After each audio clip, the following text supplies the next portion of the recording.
皆さんこんにちは、新しい年が明けましたけど、いかがお過ごしですか？去年もその前も、コロナで外出することも非常に難しくて、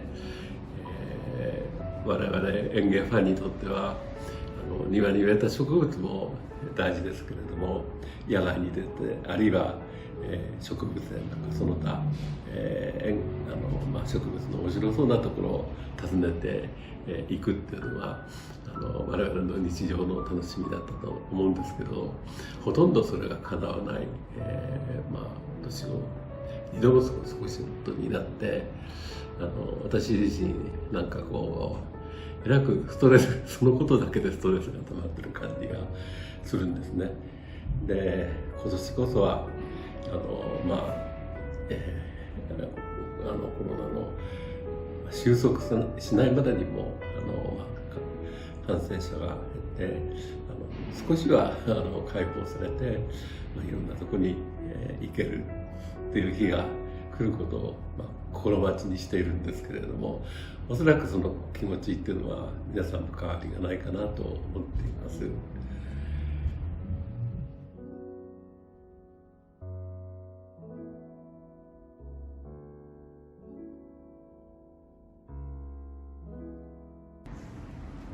本当にコロナ禍でいろいろ大変な思いをされた方が多いと思いますが、そうですね。はい、先生ご自身はこの2年近くどのような過ごされ方をされました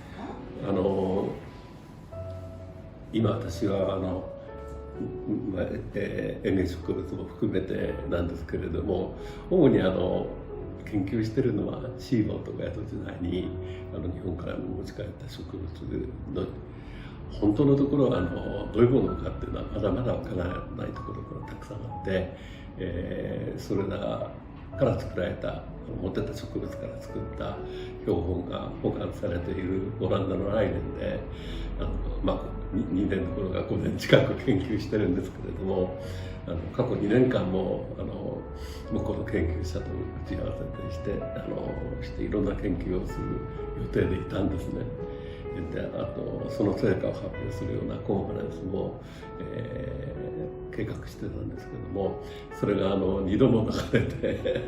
もう今年こそは何が何でもウェブでもいいからやろうかっていうことを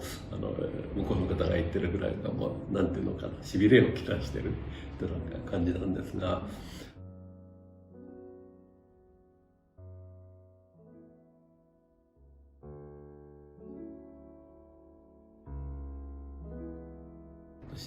そのシーボルトの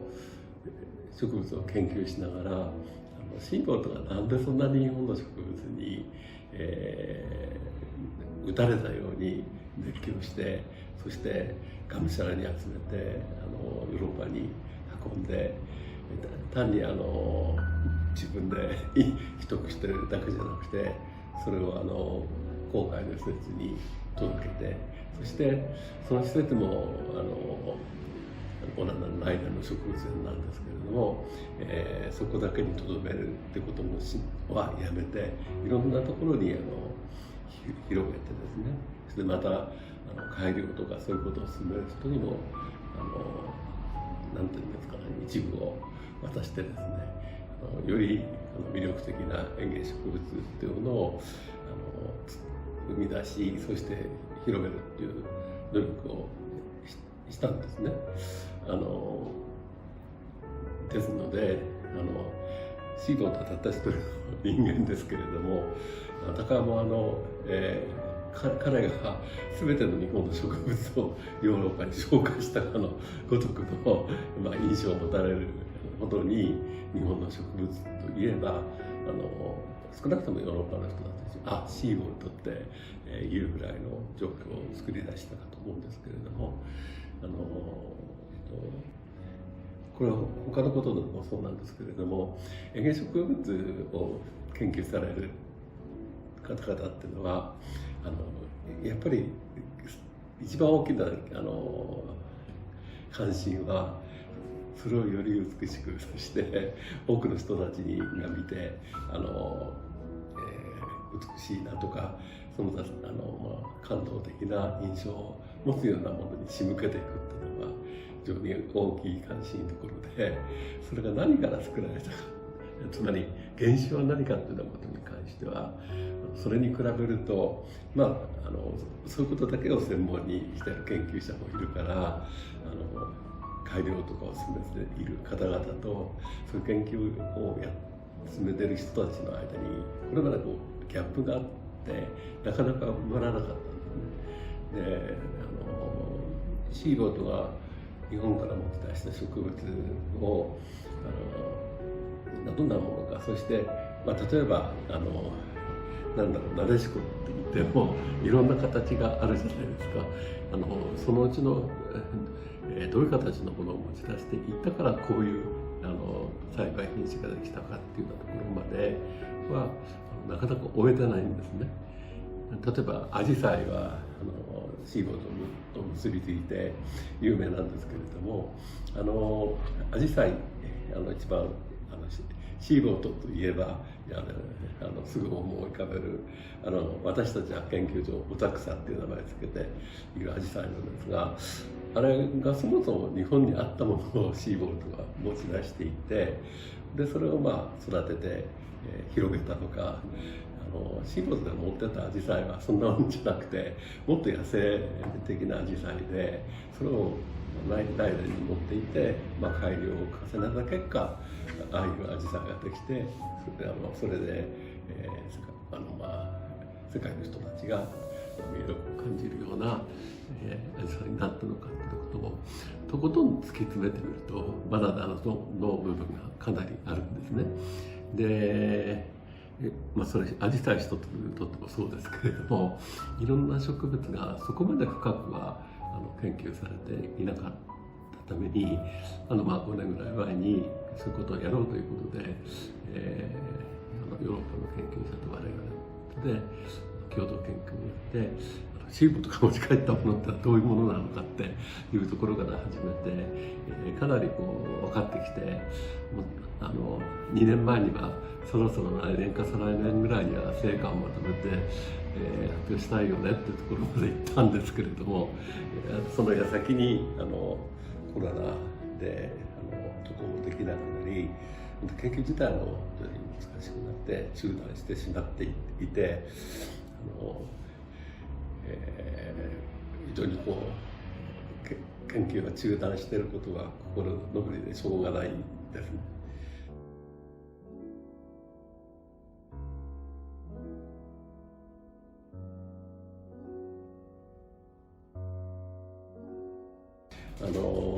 私日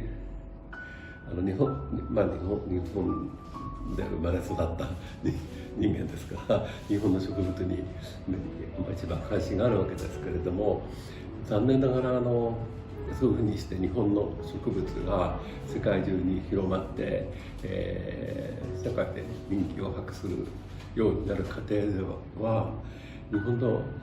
人たちの努力というよりはそれを持ち出して広めたイギリスとかオランダとかそういう外国の研究者の役割努力というのが大きいんですね。でそれは鎖国という当時の政策上の、枠の中でやむを得なかったかと思うんですけれども、残念な側面があるなという気がいたしているんです。でじゃあそういうシーボルトとかフォーチュンとか、そういう人たちが日本の植物で持ち出した日本の植物を、欧米の人たちが研究をするわけですけれども、本当に日本の植物の全貌を彼らは捉えたのか、また日本人が抱いている園芸に対する興味と彼らがその日本の植物に感じている魅力っていうのは本当に重なるのかって考えてみると、甚だ疑問な点もなくはないんですね。だから欧米を中心にして日本の植物をが改良されていった過程からは漏れてしまった日本植物の魅力っていうのも多々あると思うんです。その一つ、代表的なものを言えばヨーロッパの人も、最近はちょっとアメリカの人は違うかもしれませんけど斑入りの植物とか奇形状の形ですね。これは少なくとも多くのヨーロッパの人たちが病気だという、認識を持っていて、さほど、そう思わない人もいるけど、さほどは関心を持たないし、過去においてもそういうなんていうか、葉片とかね、奇形的な形態に着目した新種作りもともかく、研究もそんなには進んでいないかなと思うんですね。だけど大元にしろ日本人にとって園芸植物を鑑賞するという視点で斑入りとか枝代わりとか葉代わりとか、そういうのは非常に大切な要素なんですけれども、これはやっぱり我々日本人が中心になって研究していかないといけない領域であって、もちろん研究は着々と進んでいると思うんですけれども、なかなかどうしても我々それ日本の園芸植物についてなんか書こうとすると、やっぱり専門用語もそうですから、どうしても日本語で書いてしまう。そうするとこれはそれを訳してまで日本植物の詳しい研究のことを知ろうという人もなかなか欧米には少ないので、結局まだ日本植物の全貌についての理解っていうのはこれほど情報化が進んだ時代にあってもなんかギャップがあるなっていう印象を持つんですね。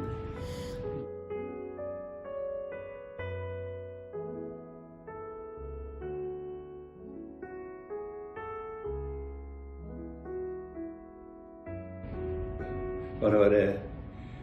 ジャパンガーデナーズのワークというのは、こじんまりした小さな会ですけれども、いろいろなメンバーの方たちがいらっしゃるので、そういう話をもし機会があれば話し合いをしたり、あるいはそういうことに関連する分野を超えた意見交換の場を設けたりしながら認識を深め、そしてなんていうか日本だけじゃなくてグローバルな知識としていくためにどういうことをしたらいいのかっていうことを機会があったら、皆さんと話し合って一歩前進っていうようなことができるといいのかなと思ってます。で理事にもなっていただいてますけどもあれですよね、日本の園芸は植物だけじゃなくて、例えば石とかね、そういう素材も園芸の中で非常に重要な位置を占めている、そういうことをこの会でしばしば私も目を開かされたですけれども、なんか日本の園芸っていうのはこれまた中国の園芸と違っていて、いつの間にか非常に日本だけのっていうか個性的な園芸っていうものが誕生してきたんだなっていう印象を強く持つんですね。で、今グローバル化が進む世界ですから、そういう日本ので行われている園芸の他の地域には見出せないような特徴をもう少し世界に向けて発信する、そういうことも、やれるといいかなと思っていて、今年もどこにも行けないと思ってた時にはそういうことを何もしないで3年間いてもしょうがないから、少しそういうことでもやろうかと思ってたんですけど、なんかうまくすると今年はもう少し自由に行動できるように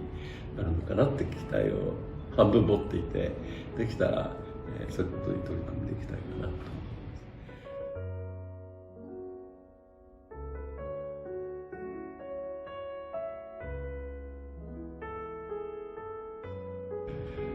思います。コロナ禍っていうのは非常に負の側面が多くというか実際に多いんですけれど、その面だけが強調されますけれども、我々園芸好きっていうか植物好きの立場からすると、先ほど言いましたように、外に出られない庭さえ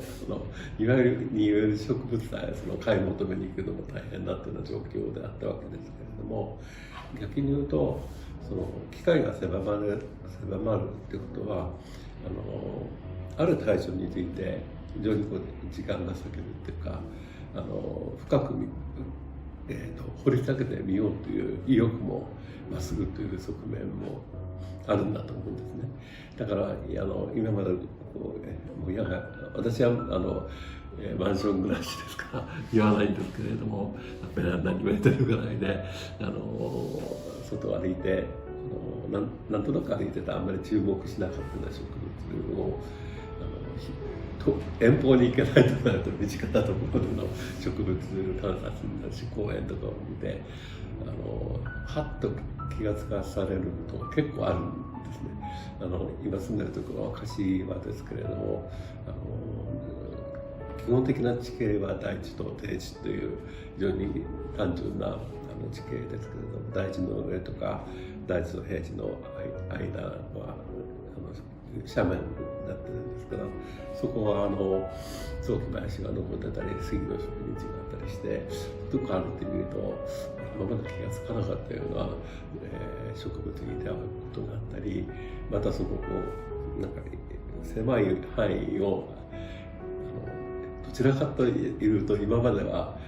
足任せで広い範囲に歩くことばかり考えてたんですけど、あんまり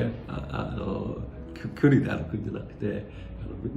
とどまりがちに周りの植物を野生の植物ですけれども観察してみるとこれどうやって増えてるんだろうとかもっと花が咲いたら花粉を媒介する、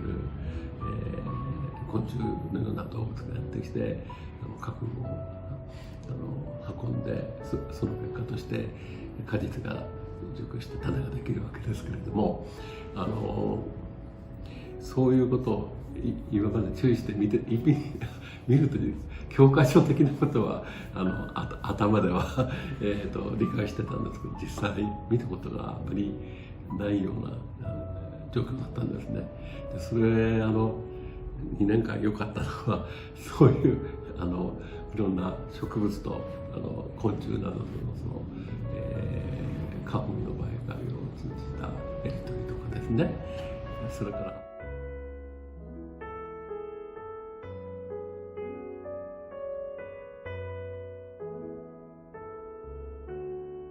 またもう今頃はちょっと遅いです。もう少しそういって今頃でもいいんですけれども種草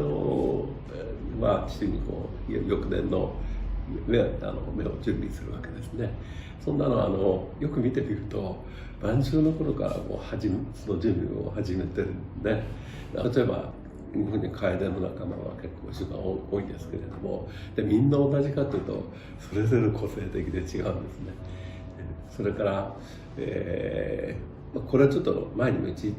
ょっと関心を持って調べたことがあるんですけど、カエデの仲間なんかは冬芽が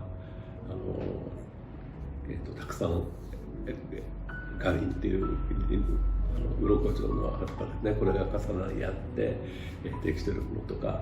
それから螺旋状に巻いてるものとか耐性して芽を包んでるものとかですね、実に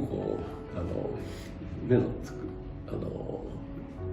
作りを見ても非常に多様で、今年は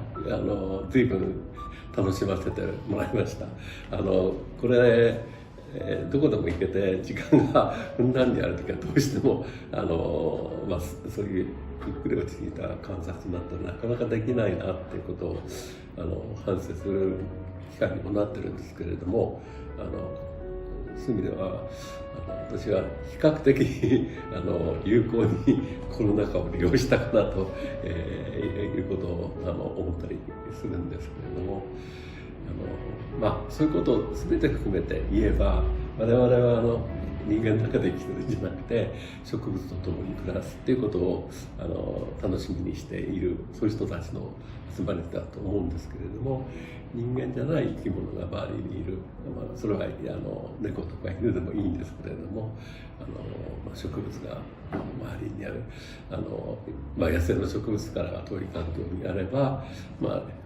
園芸店で購入した植木でもいいんですけれども、他の生き物と一緒にいるっていうことは非常に生きていく上で重要なのかなっていう印象を持ちました。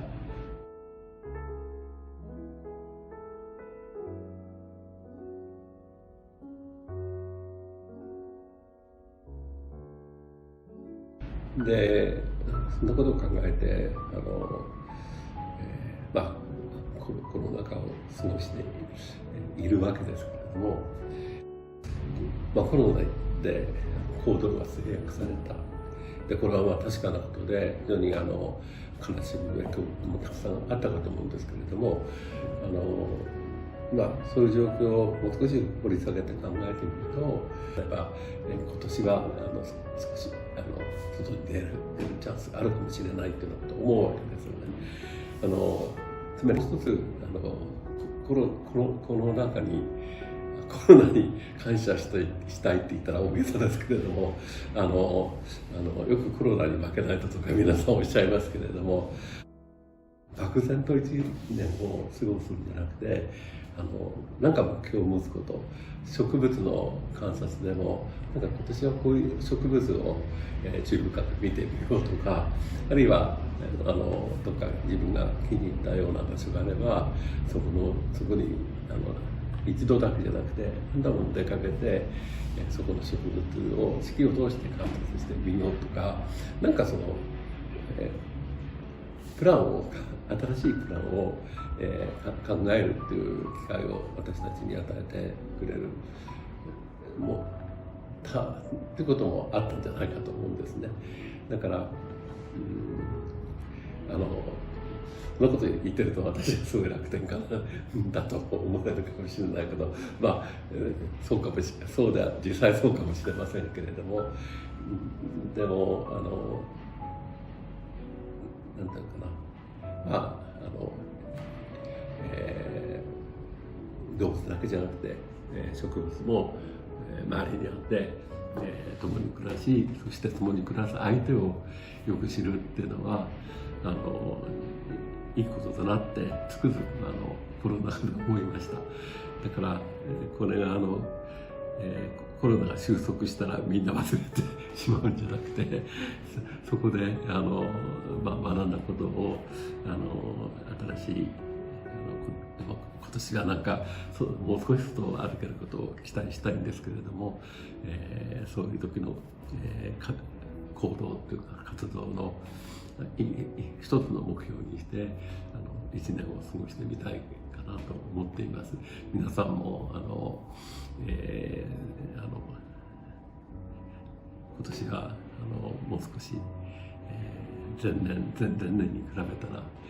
ポジティブに体を動かすだけじゃなくて目や耳も活発に活動させて、植物を中心とした自然との接触をどうぞこれまで以上に進めていただきたいなと思う次第です。